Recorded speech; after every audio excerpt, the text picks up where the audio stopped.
The philosophy of self-discipline. When we hear the word discipline, our minds often drift to unappealing imagery.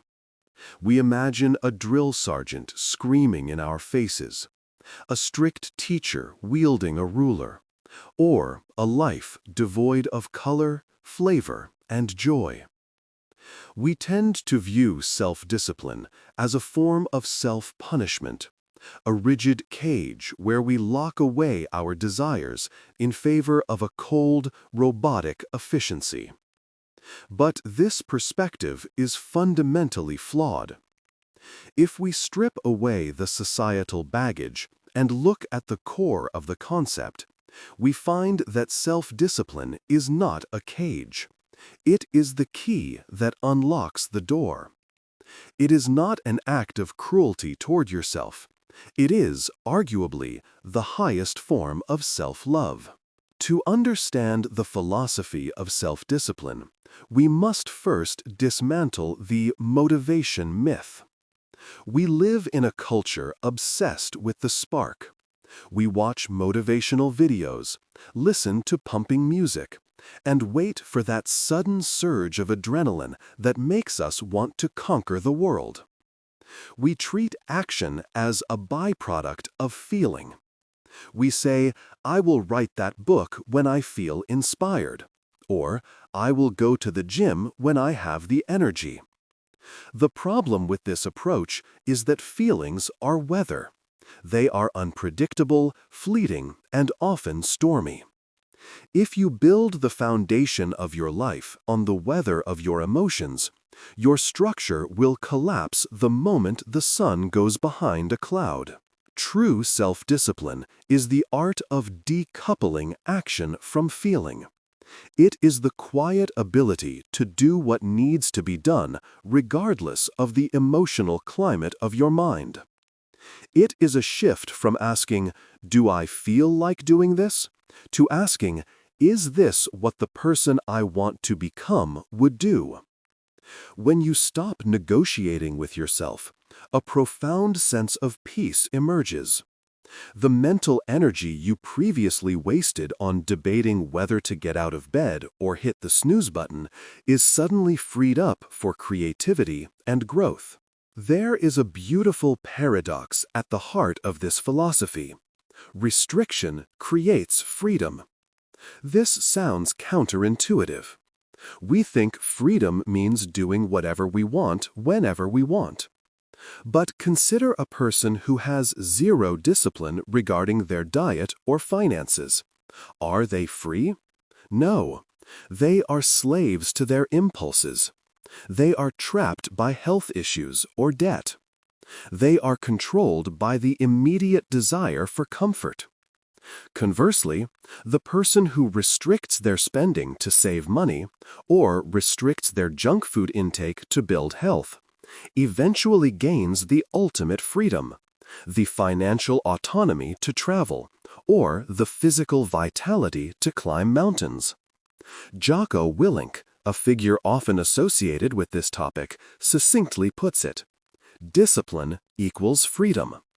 By narrowing your choices in the short term, you expand your possibilities in the long term. Furthermore, we must view self-discipline as a relationship with time. Specifically, a relationship between your present self and your future self. Most of us treat our future self like a stranger. We burden that stranger with our procrastination. We eat the cake now and let the future self deal with the lethargy. We skip the work now and let the future self deal with the stress. This is a hostile relationship. Self-discipline is simply empathy for your future. It is the act of doing something difficult right now so that the you of next week, next month, or next year has an easier life. When you finish a project early, you are sending a gift to your future self.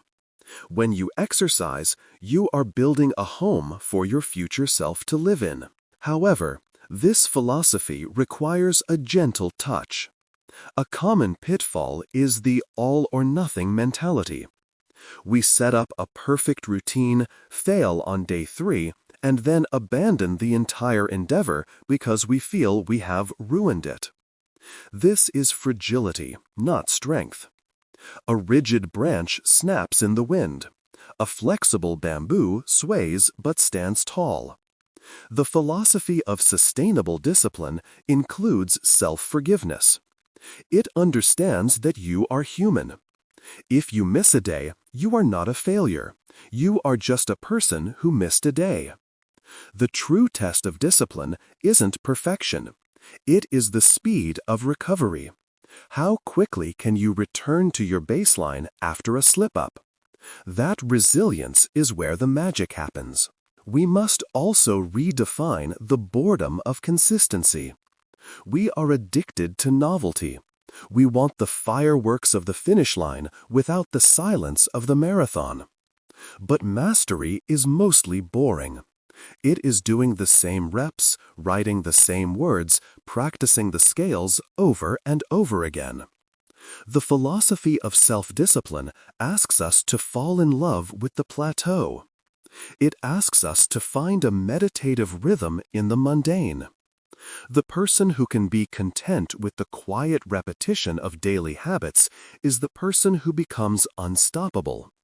You stop looking for applause for every small step and start finding satisfaction in the integrity of the step itself. Ultimately, self-discipline is about identity. It is not about what you do, it is about who you are. Every time you keep a promise to yourself, no matter how small, you are casting a vote for your new identity.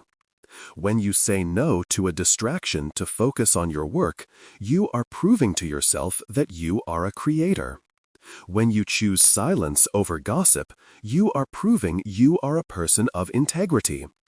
Confidence is not a personality trait. It is a reputation you build with yourself.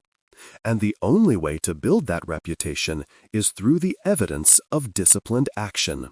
So, let us stop looking at discipline as a heavy chain we drag around. Let us see it for what it truly is, the architecture of our potential.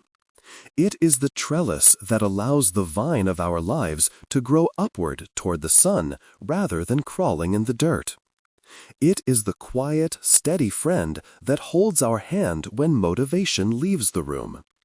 It is the bridge between thought and accomplishment. Embrace the structure, love the process, and watch how the boundaries you set for yourself today become the horizons of your freedom tomorrow. If this conversation about building a stronger, more disciplined version of yourself resonated with you, I'd love to hear your thoughts. Which area of your life are you trying to bring more structure to right now? Drop a comment below and let's start a discussion. I read and cherish your stories. If you want to join us on this journey of growth and self-discovery, make sure to hit that like button and subscribe to the channel. Let's build our future selves together.